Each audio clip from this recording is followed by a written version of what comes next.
Duas notícias sobre o Brasil e meio ambiente. Primeira, o Brasil não está na lista de países que vão discursar na Cúpula do Clima da ONU, que acontece na próxima segunda-feira em Nova York. O motivo?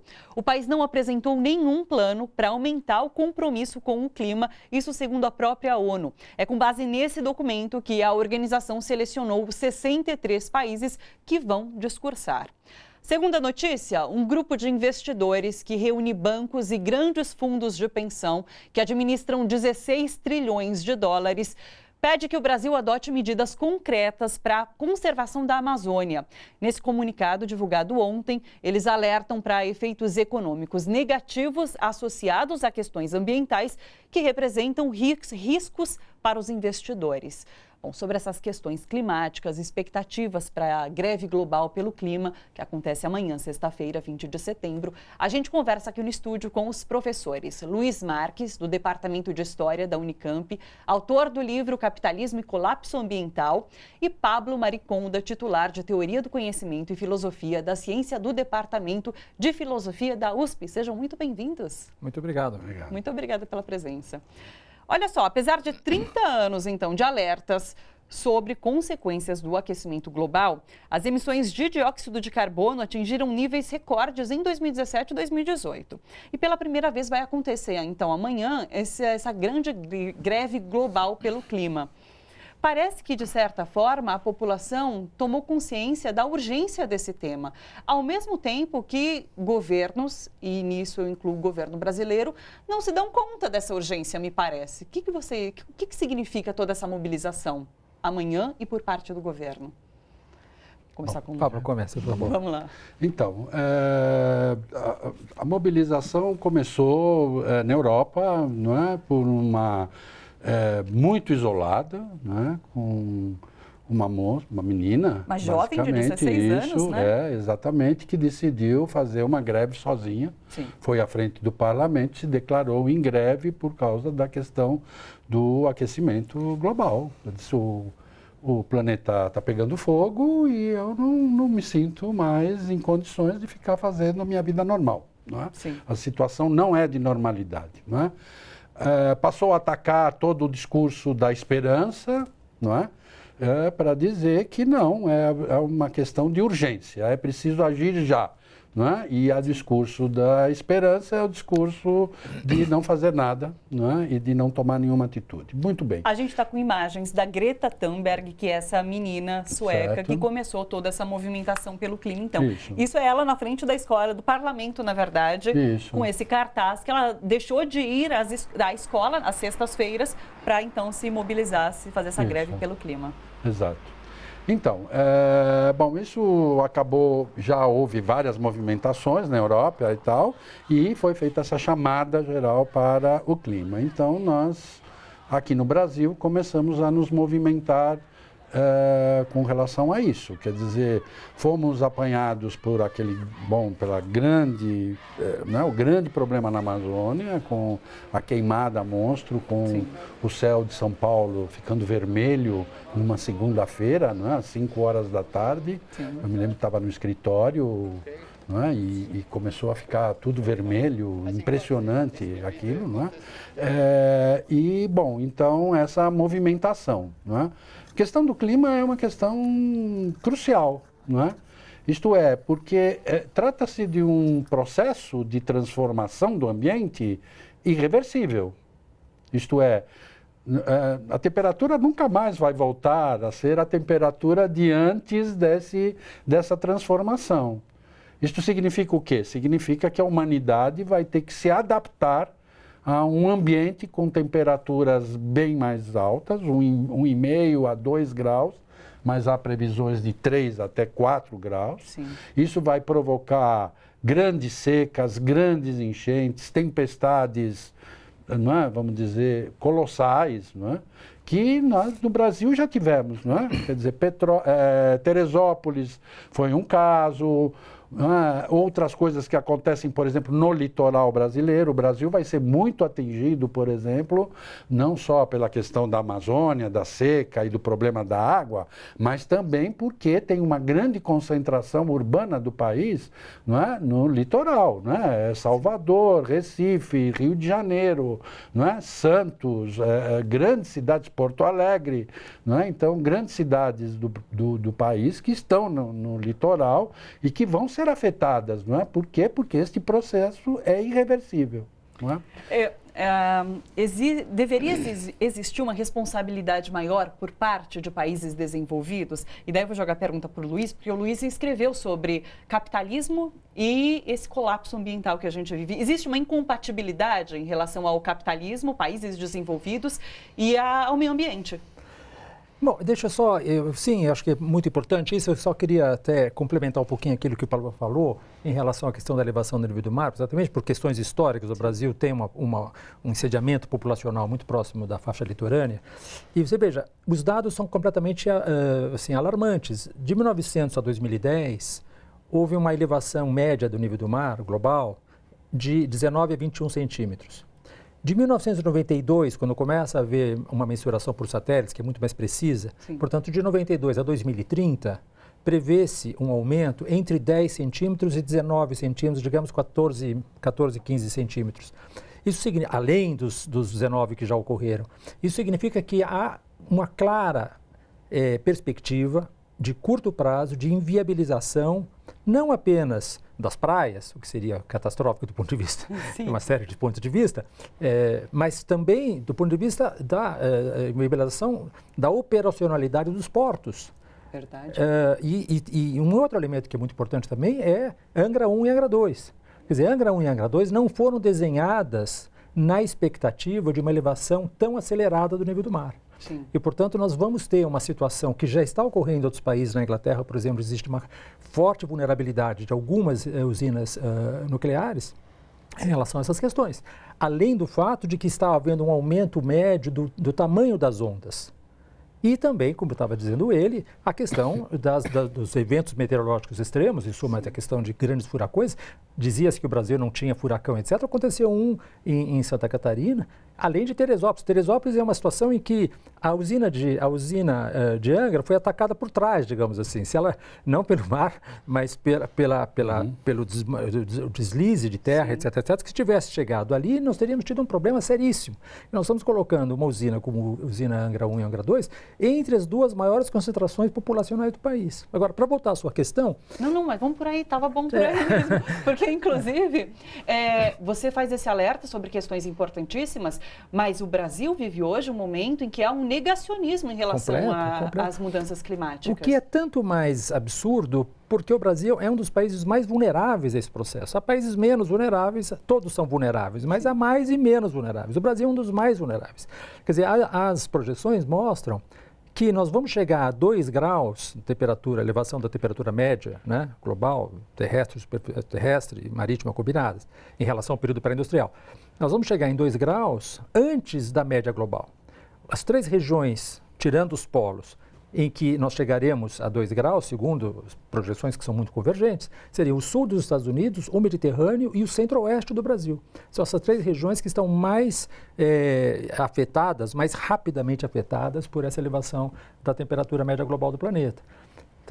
Portanto, o Brasil é um país extremamente vulnerável em relação a isso, o que nos deveria levar ao contrário, a uma consciência mais aguda desse problema. Sim. Enquanto que, como existe claramente um país que está hoje dominado por um agronegócio totalmente destrutivo, essas questões são claramente colocadas de lado e não é por acaso que existem negacionistas que são diretamente financiados pelo agronegócio para sair pelo país fazendo conferência, dizendo que não sei, nem me lembro o nome desse fulano, nem quero me lembrar, mas dizendo que o aquecimento global é fake news e coisas do gênero. Claramente é um empregado do agronegócio. É um negacionismo por interesse. Totalmente por interesse, certo?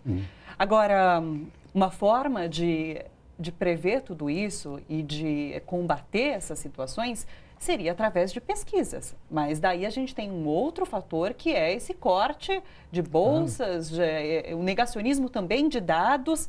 E daí como fazer com tudo isso, Pablo? Isso faz parte de um ataque neoliberal, e de novas formas de ditaduras. Quer dizer, o Brasil vive atualmente uma ditadura, claramente. Quer dizer, nós estamos numa ditadura que a gente pode caracterizar como uma ditadura constitucional. Então, essa ditadura constitucional funciona da seguinte maneira: cria estados de exceções. Esse estado de exceção, por exemplo, é criado com a queimada da floresta, por grupos, que cria esta situação que garante, então, o quê? Vamos dizer, a quebra da Constituição, das leis constitucionais. Então, vemos como que uma situação excepcional em que as leis passam a não funcionar ou funcionar num estado de exceção. A questão claramente, a questão com relação à ciência é isto. Quer dizer, o Brasil está desmontando, o governo brasileiro, este atual governo de direita, está desmontando a ciência brasileira. É o que acontece no INPE, que era uma divisão científica ligada aos militares, porque está ligado à aeronáutica, como em outros países, vamos dizer, o militar, a pesquisa militar tem muita relação com a pesquisa científica. Uma das caracterizações contemporâneas que se faz da tecnologia é de que nós temos tecnologias duais, Muitas coisas são desenvolvidas primeiro no plano militar e depois passam a ser utilizadas no plano civil. Para um exemplo, assim, muito rápido, vamos dizer, a questão dos exoesqueletos. O exoesqueleto é desenvolvido para quê? Para que eu tenha um militar, quase um super-homem.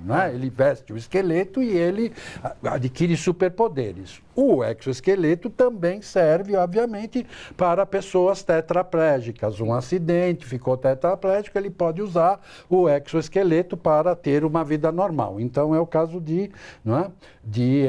a mesma coisa, a energia atômica, ela é desenvolvida primeiro no setor militar para bombas, etc., e depois passa ao setor civil para a produção de energia elétrica. Então, essa a questão. O INPE era um desses órgãos, assim como, vamos dizer, a Embraer também, que está sediada, em São José dos Campos, está ligado ao ITA, uma universidade, para formar quadros científicos dentro de um projeto que é civil-militar, porque serve para a produção de aviões civis, mas também para a produção e desenvolvimento de aviões militares. Muito bem. Então, é um ataque a isso, quer dizer, E é surpreendente, porque nós temos uma ditadura de direita constituída pelos militares que abandonam o nacionalismo que eles sempre tiveram. Exatamente, quer dizer, como uma entrega da soberania a esse capitalismo globalizado, e neoliberal, cuja principal marca é que não há como os estados produzir regulações, ou, vamos dizer, leis que regulem a atividade econômica e a concentração de capital que é produzido por esse capitalismo. Então, a soberania nacional está sendo liquidada junta, a maneira mais clara de perceber isso é na liquidação da ciência brasileira. Sim. Agora, o Luiz falou sobre essa questão do agronegócio, invadindo áreas de preservação ambiental, então, seja com pastagem ou com monoculturas, mas o próprio agronegócio vem reclamando agora das atitudes do governo em não combater os incêndios que estão sendo gerados na Amazônia, por conta de desgastes na imagem lá fora que prejudicam os negócios. Então, é controverso isso também. Eu acho que sim, que há contradições, claro, mas eu acho que o agronegócio está falando isso de boca para fora. Quer dizer, existem setores que estão, digamos assim, mais sedimentados e que não estão, portanto, na linha de frente do desmatamento, que percebem que, bom, isso pode não ser necessariamente favorável aos meus negócios. Sim. Isso são 99% dos casos, são desmatadores de ontem, que estão agora não estão um pouquinho constrangidos com os desmatadores de hoje. Mas, basicamente, o agronegócio como um todo é a atividade econômica mais destrutiva do país, evidentemente por causa da floresta. Sim. Pense que 99%, 95% a 99%, segundo o MapBiomas, do desmatamento no Brasil é ilegal. Portanto, não se trata simplesmente de estarem desmatando a reserva que seria possível desmatar, eles estão desmatando ilegalmente. Isso é completamente generalizado, os números estão dizendo isso. Sim. Né? Ponto. Mas o ponto, talvez mais ainda agudo disso é a questão do aumento exponencial do uso de agrotóxicos.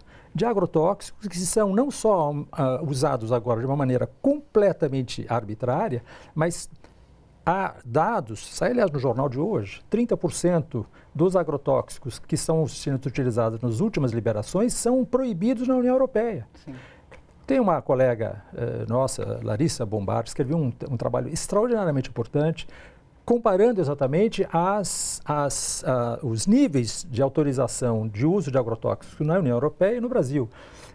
É uma leitura que faz parte do gênero de literatura do horror, porque você não dorme à noite quando você lê aquilo, e são dados absolutamente irrefutáveis, completamente... Aliás, são dados do próprio governo na maior parte dos casos. Portanto, são dados que são dados por eles, né? Ela não foi buscar em outro lugar. Trata-se, portanto, de uma atividade econômica que é profundamente destrutiva. Como é que eles fazem para administrar isso? Convidam empresas de publicidade para dizer que o agro é pop, que o agro é tech, que o agro é tóxico, ele é profundamente tóxico. Existem pesquisas, falando em questão de pesquisa, existem enormes pesquisas, existe um enorme lastro de pesquisa universitária feita no Brasil, desde o Fiocruz, Universidade do Mato Grosso, etc., que estão mostrando claramente as relações entre o uso de agrotóxicos, não só nas populações que estão imediatamente expostas. Essas aí são absolutamente catastróficas. Mas mesmo as populações que estão menos expostas a isso, menos imediatamente expostas, estão sofrendo consequências claras, inequívocas, crescentes em relação a isso. Quer dizer, nós estamos expondo a sociedade brasileira a níveis de toxicidade que estão cientificamente demonstrados, que são além daquilo que é parte do bom senso e parte do consenso científico internacional. Sim. Por quê? Para dar lucro para um grupo de empresários, lucro esse que não se reverte para nem os trabalhadores daquela atividade. Muito pelo contrário. É uma das atividades onde a desigualdade econômica é a mais gritante possível. Né? Não é só predatório da natureza, vamos dizer, não é? Ou predatório das populações, mas é predatório do próprio país. Por quê? Como nós tínhamos conversado antes, o agrotóxico, por exemplo, todas essas importações, você sabe, os agrotóxicos não são produzidos no país, eles são importados, não pagam imposto.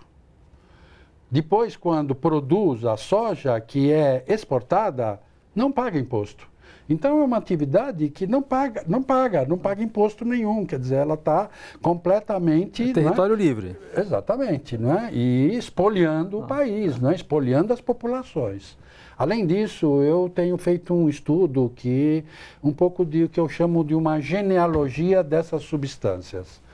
E fui perceber que algumas dessas substâncias são derivadas de substâncias que foram utilizadas pela primeira vez na Primeira Guerra Mundial. Guerra Química. E que elas estão na Guerra Química e que elas estão todas proibidas em situação de guerra, isto é, por convenções, não é? Genebra, de guerras químicas. Então, estão proibidas, por exemplo, substâncias, vamos lá, para só um exemplo muito pequeno. Gás lacrimogênio é proibido por convenção de guerra. Numa situação de guerra, não pode usar gás lacrimogênio. Você usa gás lacrimogênio contra as populações civis quando fazem protestos. Não é? Gás mostarda é a mesma coisa. Não pode usar numa situação de combate em guerra, tá certo? Em beligerância. Está proibido por convenções, não é? De guerra. Usa-se contra as populações civis. Sim. Não é? Olha só, você que curte a TVT e quer contribuir com a gente para que a nossa programação chegue cada vez mais longe, se inscreva no nosso canal do YouTube /Rede TVT e torne-se membro. Ou então faça sua contribuição em nosso Catarse. É só acessar catarse.me/TVT. A gente agradece.